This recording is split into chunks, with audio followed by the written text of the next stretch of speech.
So a mediation will cost somewhere around 1,000 to 3,500 a day, depending on the level and complexity of the case. And generally they take a day unless you've got a lot of people involved.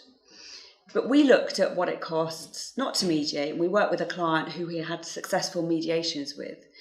And we looked at, well, first of all, in this case, they had a cash compromise agreement. So somebody left as a result of the conflict that had gone on for 2 years.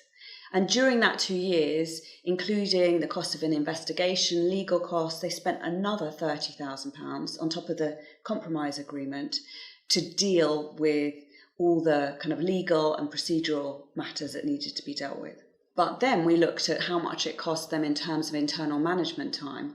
And again, it wasn't a huge claim, but in terms of internal management time over the course of 2 years or even less, it cost them £24,000. They then realised that it had lost them the opportunity to do business because everyone was caught up in dealing with the case and the claim. And it meant that various functions around the business weren't performing. So they lost another 20,000 on that. And finally, there was a big cost on sick days because the individual involved went sick and also other people were massively impacted by the negative impact of the conflict that was going on, of the bad feeling.